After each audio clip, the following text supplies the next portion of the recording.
गौतम बुद्ध की शिक्षा के अनुसार जीवन को गहराई से समझने का मतलब है कि हम अपनी जीवन शैली में सकारात्मक बदलाव ला सकते हैं। उन्होंने मनुष्य की मानसिक समस्याओं को समझने और उन्हें हल करने के लिए कई मूल्यवान शिक्षाएं दी। अत्यधिक सोचना आज के समय में एक बड़ी समस्या है और इससे मानसिक तनाव, चिंता और असंतोष बढ़ता है। गौतम बुद्ध के सिद्धांतों को अपनाकर इस समस्या से निजात पाया जा सकता है। अत्यधिक सोचना वह स्थिति है जब हमारा मन बार बार एक ही बात पर अटका रहता है। हम अतीत की घटनाओं या भविष्य की चिंताओं में फंसे रहते हैं। इसका कारण होता है मानसिक तनाव, समय और ऊर्जा की बर्बादी, आत्मसंदेह और नकारात्मक सोच, निर्णय लेने में कठिनाइयाँ। गौतम बुद्ध की शिक्षाएं जो अत्यधिक सोचने से बचने में मदद करती हैं। Number 1, meditation. Meditation Gautam Buddha की सबसे महत्वपूर्ण शिक्षा है। उन्होंने बताया है कि ध्यान के माध्यम से हम अपने मन को शांत कर सकते हैं और अनावश्यक विचारों से मुक्त हो सकते हैं। विपश्यना ध्यान, इसमें व्यक्ति अपनी सांस पर ध्यान केंद्रित करता है। यह मन को भटकने से रोकता है और आत्म जागरूकता बढ़ाता है। ध्यान करने से आपको यह एहसास होगा कि आपके विचार अस्थायी हैं और उन पर ध्यान केंद्रित करना आवश्यक नहीं है। नंबर 2, अनिच्छा का सिद्धांत।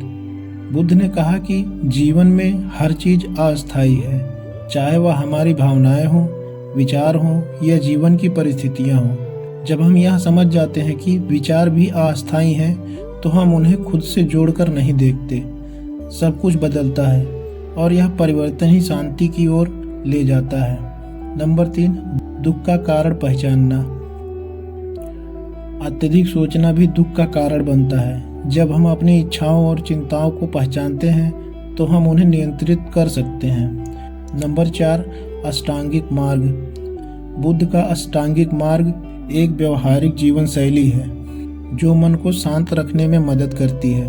सम्यक दृष्टि, चीज़ों को वैसा ही देखना जैसा वे हैं। सम्यक संकल्प, सकारात्मक और शांतिपूर्ण इरादे रखना।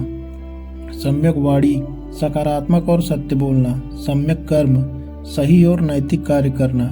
सम्यक आजीविका, ऐसा पेशा चुनना जो दूसरों को नुकसान न पहुंचाए। सम्यक प्रयास, नकारात्मक विचारों को रोकना और सकारात्मक को बढ़ावा देना। सम्यक स्मृति, हर क्षण में सचेत रहना। सम्यक ध्यान, मन को एकाग्र करना। अत्यधिक सोचने को कम करने के व्यवहारिक उपाय। नंबर 1, ध्यान का अभ्यास करें। दिन में 10 से 15 मिनट का ध्यान अत्यधिक सोचने की आदत को कम कर सकता है। अपनी सांसों पर ध्यान केंद्रित करें। जब भी मन भटके उसे वापस लाएं। नंबर 2, विचारों का निरीक्षण करें। गौतम बुद्ध ने कहा था कि अपने विचारों को बाहर से देखें। अपने विचारों को एक नदी की तरह बहते हुए देखें। यह समझें कि विचार अस्थायी नहीं है। नंबर 3, कृतज्ञता का अभ्यास करें। कृतज्ञता का अभ्यास आपके मन को नकारात्मक सोच से हटाकर सकारात्मक की ओर ले जाता है। हर दिन 3 ऐसी चीज़ों को लिखें जिनके लिए आप आभारी हैं। नंबर 4, स्मरण शक्ति का विकास करें। मन को वर्तमान में लाने के लिए माइंडफुलनेस का अभ्यास करें। चलने, खाने, बोलने और सुनने जैसे छोटे कार्यों पर ध्यान लगाएं। इससे आपका मन भविष्य और अतीत की चिंताओं से मुक्त रहेगा। नंबर 5, सहज जीवन शैली। गौतम बुद्ध ने सादा जीवन और उच्च विचार की बात कही। अनावश्यक चीज़ों और चिंताओं से दूर रहें। अपनी आवश्यकताओं को सीमित रखें। गौतम बुद्ध की शिक्षाएं आज भी उतनी ही प्रासंगिक हैं जितनी उनके समय में थी। अत्यधिक सोचना जीवन को जटिल बनाता है, लेकिन बुद्ध की शिक्षाओं को अपनाकर हम इन्हें नियंत्रित कर सकते हैं। ध्यान और ध्यान केंद्रित जीवन शैली के माध्यम में मन को शांत रखें। वर्तमान में जीने की आदत डालें और यह समझें कि जीवन में सब कुछ अस्थायी है। इन सिद्धांतों को अपनाने से आप न केवल अत्यधिक सोचने की आदत से छुटकारा पा सकते हैं, बल्कि एक संतुलित और शांतिपूर्ण जीवन भी जी सकते हैं।